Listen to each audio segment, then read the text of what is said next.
So you go to pick up your iPad and it's super hot, like overheating. Maybe you're even getting that message saying you need to cool it down before you can use it. Yeah, that's frustrating. But there's actually a bunch of stuff you can do to figure out why it's overheating, whether it's from gaming, charging, whatever, and how to fix it. So let's get into it. Okay, first thing, let's close out of every single app. So just swipe up and clear all of them so nothing's running in the background. Alright, now let's open up the settings app because basically there are two main reasons your iPad overheats. Either an app is eating up a ton of resources or your screen's just too bright. So let's tap on accessibility, then tap on display and text size. Scroll all the way down and toggle on auto brightness.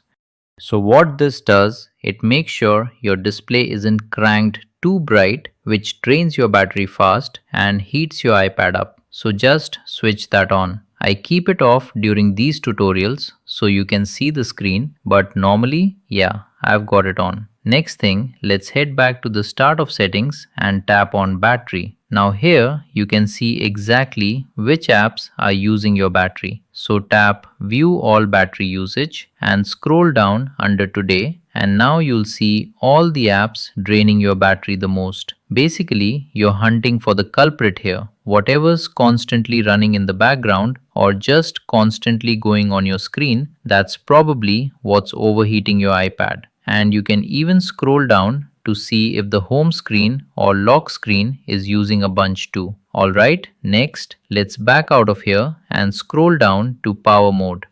Now, one really easy way to stop your iPad from overheating, turn on low power mode. It says right here, it reduces background activity, processing speed, brightness, and limits certain features. So basically, it's just easing the load on your battery, and by doing that, you're letting your iPad run cooler. Simple. Now here's another thing people don't think about. If you're charging your iPad, the charger itself might be the problem, depending on which brick you're using. So like this is a low power charger, something like this, it's gonna charge slower, but it's basically never gonna cause overheating. But then you might have one of these higher wattage chargers. It pushes more power, charges way quicker, but it can also heat your iPad up more, especially if you're outside or somewhere hot already.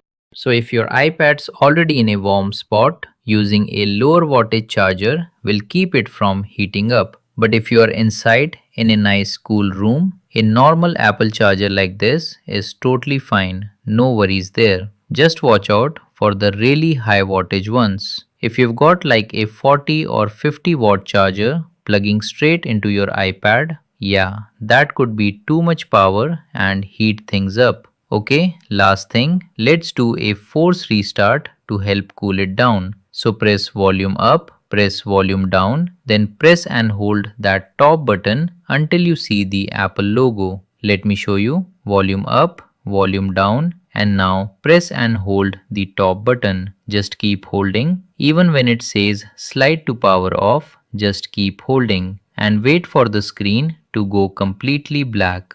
Just like that. Then wait for the Apple logo to pop up. After a few seconds, it'll appear and you can let go. I hope this helps. I know you are busy, so thanks for spending a little bit of your day here with me, and I'll catch you on the next one.